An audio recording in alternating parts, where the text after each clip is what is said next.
Alors, changement de plan parce que vous avez vu, hein, il fait pas très beau.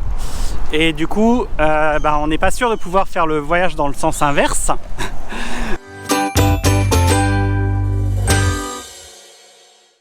Bonjour.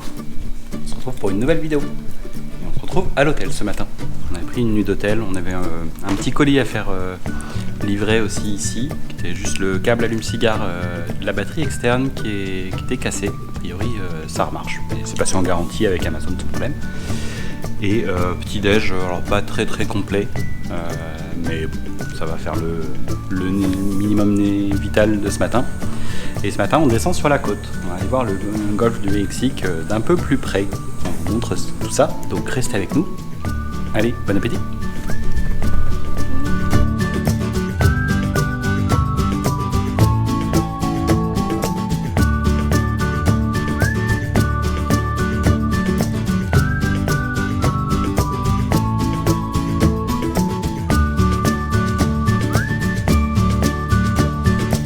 Donc on va aller prendre le ferry qui traverse de Dauphin Island jusque de l'autre côté pour aller voir le fort.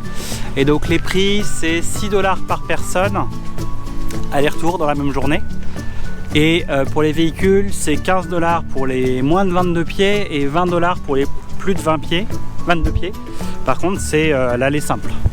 Donc nous on a garé le B-Max un peu plus loin et on va juste faire l'aller-retour à pied. Donc à 6 $ par personne.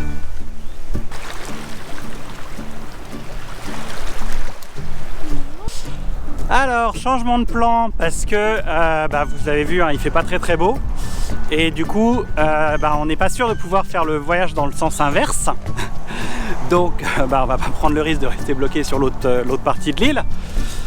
Du coup on va aller visiter le fort qui est de ce côté là, devant lequel on est garé, et qui a priori est exactement le même que celui de l'autre côté. Parce que les deux ont été construits en fait pour protéger l'entrée justement là de la baie. Donc on va aller voir ce fort là et puis voilà, et on contrôle pas la météo. Mais donc à savoir que s'il fait pas très beau et qu'il y a des risques d'annulation, en piéton c'est seulement one way avec le risque de rester bloqué. Donc à vous de voir, sinon faut passer avec le véhicule, mais déjà bon là ça ferait 20 $ de plus, et après c'est si on se retrouve bloqué de l'autre côté, ça nous fait peut-être 50 miles de route à refaire dans la journée. Donc le Fort Gaines, construit en 1821 par les Confédérés, il est connu pour la bataille de Mobile de la guerre de sécession. Au moment où les nordistes ont attaqué pour essayer de reprendre par le sud les sudistes, pour essayer de les asphyxier en fait entre une attaque d'armée au nord par Atlanta et une attaque par le sud, et aussi pour couper l'approvisionnement en fait tout simplement, qui était par la baie de Mobile. Donc il y a deux forts l'un en face de l'autre, tenus par les sudistes, et qui se font attaquer par une bonne quantité de bateaux nordistes, et qui au bout d'une demi-journée seulement sont obligés de capituler devant l'assaillant parce qu'ils n'avaient pas forcément prévu que se faire attaquer aussi nombreux. C'est un peu le débarquement façon une guerre de sécession. C'est cette bataille là qui met un peu un coup d'arrêt aux sudistes.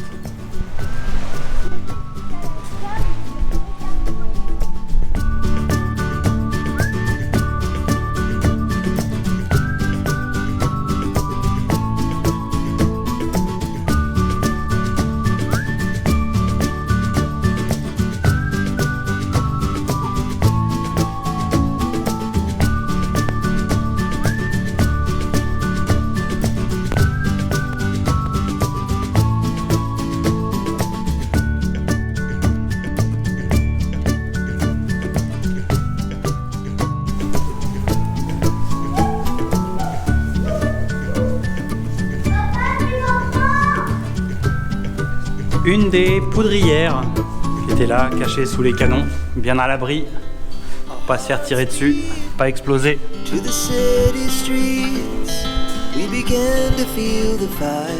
Boulangerie.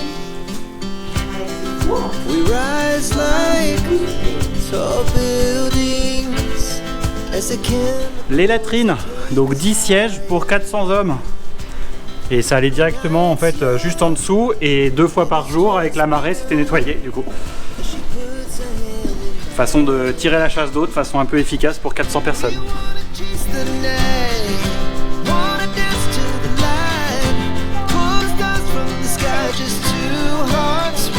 Et il reste les rails au plafond dans le magasin pour pouvoir déplacer les munitions, les boulets, les choses lourdes. Donc sur les rails comme ça là-haut.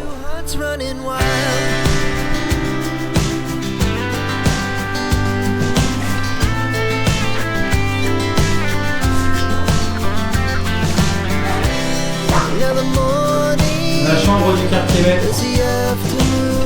Le fort inclut aussi un petit musée avec pas mal d'artefacts de CSS Tennessee qui était un des rares bateaux qu'il y avait là dans la baie de Mobile qui appartenait aux Confédérés. Donc, bateau en bois mais renforcé avec des plaques d'acier de 5 cm. Des armes, des boulets, des cartes, tout ça.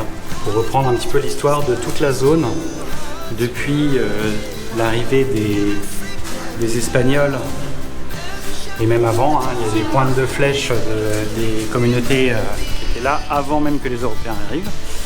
Et puis des cartes françaises, je me rappelle, Mobile était la première implantation française dans les années 1700.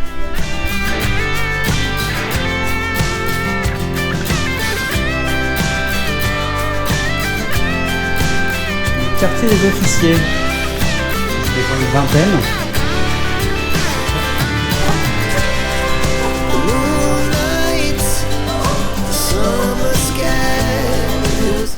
Alors cette petite balade du fort? Venteuse. Venteuse, ouais. Bon, ça va. Il pleut pas déjà, c'est déjà bien. Ah voilà, on en a appris un peu plus sur une des batailles navales les plus importantes de la guerre de sécession qui un peu a mis un bon coup derrière les oreilles aux sudistes. Et la guerre s'est arrêtée quoi, 6 mois plus tard, comme ça, 6-9 mois plus tard. Donc ça a bien marché de bloquer l'arrivée des ravitaillements depuis le sud. Entre autres des esclaves aussi, simplement. C'était un peu l'élément clé de la guerre de sécession. Les États du Sud qui refusaient l'abolition de l'esclavage, qui était demandée par les États du Nord. Forcément, c'était leur main-d'œuvre gratuite. Voilà, nous on va continuer notre petit chemin. On va peut-être faire 1 ou 2 stops sur la route. Et puis on vous emmène avec nous.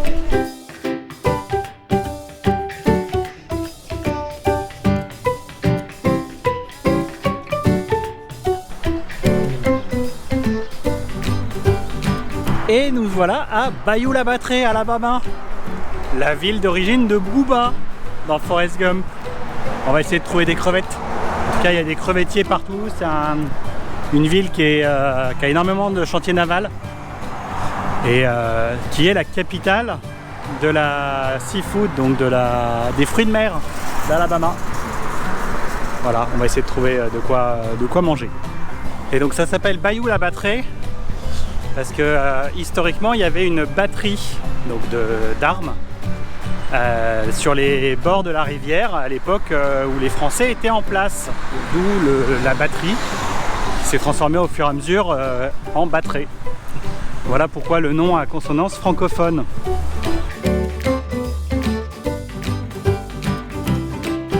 Et bonjour, on est mardi 5 mars 2024 et on se réveille pas très loin de Bayou-la-Batterie qu'on a quitté hier et j'ai réussi à trouver des crevettes, je vais vous montrer ça dans un instant. Voilà, à peu près 2 kg de crevettes, alors surgelées parce qu'il ne faisait pas de beau donc ils ne sont pas sortis en mer et pour 22 $ avec les taxes pour de la grosse crevette directement pêchée à Bayou-la-Batterie comme Forrest Gump.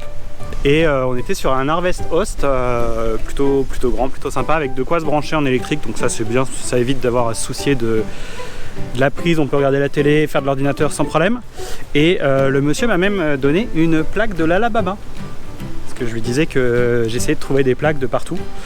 Donc voilà, et puis Joshua a pu faire un petit peu de trampoline également hier, avant qu'il pleuve, parce qu'en gros à partir de 17 h, il s'est mis à pleuvoir sans s'arrêter jusqu'à ce matin. Donc on n'a pas pu profiter de dehors, c'est dommage parce que là je voyais une petite balançoire, enfin une balancelle Donc plutôt sympa, les gens super sympas, de personnes, je sais pas, je dirais une 70 ans, 70-75 ans, vraiment sympa.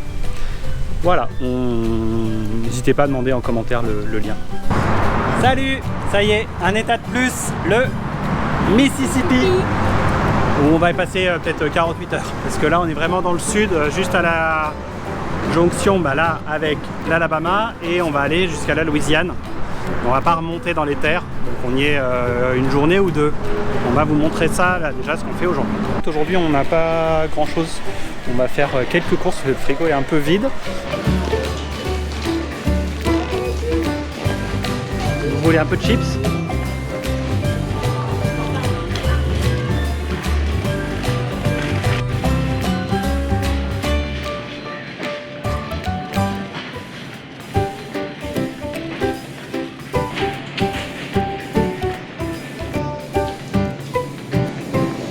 Pareil, si vous avez soif, vous avez le choix.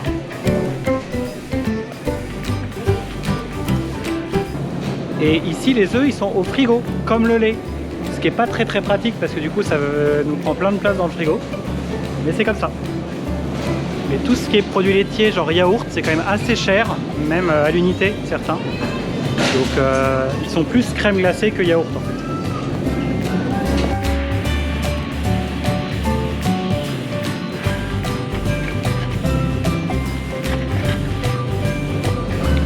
Vous voulez une petite pizza? Elle fait 1,2 kg.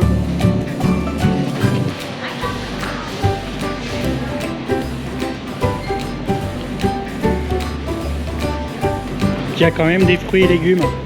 Malheureusement, beaucoup sont sous plastique. Beaucoup d'emballage. L'écologie, c'est pas encore arrivé jusqu'ici.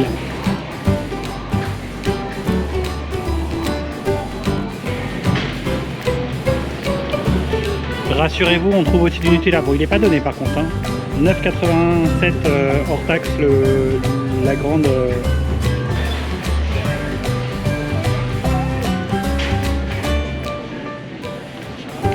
Alors même si on en trouve un peu partout, là il y a beaucoup d'épices. D'épices cajun, vu qu'on est pas très loin de la Louisiane.